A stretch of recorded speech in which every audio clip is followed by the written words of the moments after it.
Assalamualaikum warahmatullahi wabarakatuh.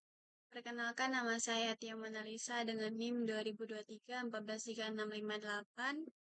dari Prodi Pendidikan Guru Sekolah Dasar, mata kuliah Pendidikan Agama, dosen pengampu Bapak Dr. Haji Hendra Wijaya, Sarjana Agama Magister Pendidikan Islam dari Universitas PGRI Palembang, akan mempresentasikan tentang peran dan fungsi masjid untuk kesejahteraan umat.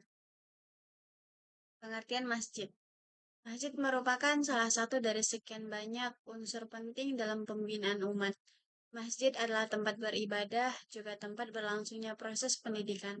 Sampai sekarang, masjid masih menjalankan fungsi khususnya dalam memberikan pembinaan keislaman kepada anak-anak di seluruh lapisan masyarakat Islam. Semua itu masih mengakar erat dalam kehidupan kaum muslimin. Karena sejarah pembinaan umat Islam bagi generasi-generasi terdahulu sangat erat kaitannya dengan masjid. Fungsi masjid. Dalam Kamus Besar Bahasa Indonesia, kata fungsi berarti kegunaan suatu hal. Masjid adalah tempat beribadah umat Islam, namun masjid bukan hanya tempat untuk sholat saja. Bisa juga dipergunakan untuk kepentingan sosial, misalnya tempat belajar. Sehingga maksud fungsi masjid di sini adalah kegunaan atau manfaat masjid sebagai tempat ibadah, mahdoh, maupun pemanfaatan masjid untuk kegiatan lainnya seperti kajian ilmiah. Masjid berfungsi sebagai berikut. Yang pertama, masjid merupakan tempat musyawarah kaum muslimin guna untuk memecahkan persoalan-persoalan yang timbul dalam masyarakat. Yang kedua, masjid merupakan tempat kaum muslimin untuk berkonsultasi, mengajukan kesulitan-kesulitan, meminta bantuan dan pertolongan. Dan yang ketiga, masjid tempat membina keutuhan, ikatan jamaah, dan kegotong royongan untuk mewujudkan kesejahteraan bersama. Yang kelima, masjid tempat pembinaan dan kader pimpinan umat. Selanjutnya, masjid dengan majelis taklimnya merupakan wahana untuk meningkatkan kesejahteraan dan ilmu pengetahuan kaum muslimin. Dan yang terakhir, masjid untuk mengumpulkan dana, menyimpan, dan membaginya. Yang kedua, pembinaan. Pembinaan adalah proses perbuatan, tindakan, penanaman nilai-nilai perilaku, budi pekerti, perangai, tingkah laku terhadap Allah Subhanahu wa Ta'ala, sesama manusia, diri sendiri, dan alam sekitar yang dilakukan secara efektif dan efisien untuk memperoleh kebahagiaan hidup di dunia dan akhirat. Yang ketiga, umat. Umat Islam adalah sekumpulan orang-orang yang hidup dalam satu jamaah.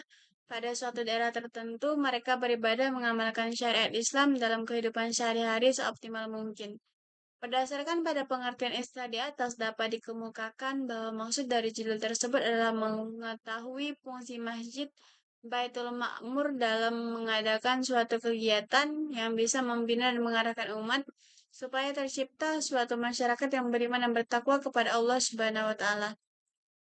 Yang keempat, masjid pada masa Rasulullah Shallallahu Alaihi Wasallam. Pada masa Rasulullah Shallallahu Alaihi Wasallam, masjid adalah sentral peradaban dan sentral aktivitas berupa ibadah mahadah dan gairah mahadah.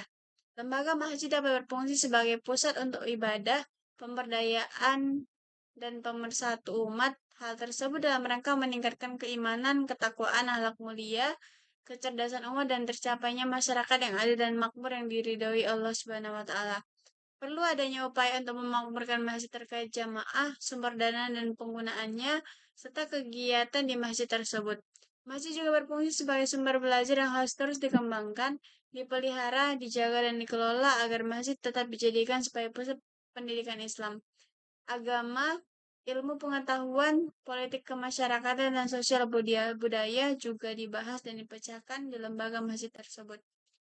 Kesimpulan, memakmurkan masjid mempunyai arti yang sangat luas, yaitu penyelenggaraan berbagai kegiatan yang bersifat ibadah mahdah atau perbuatan yang sudah ditentukan syarat dan rukunnya, hubungan dengan Allah, hablum minallah, serta maupun hubungan dengan sesama.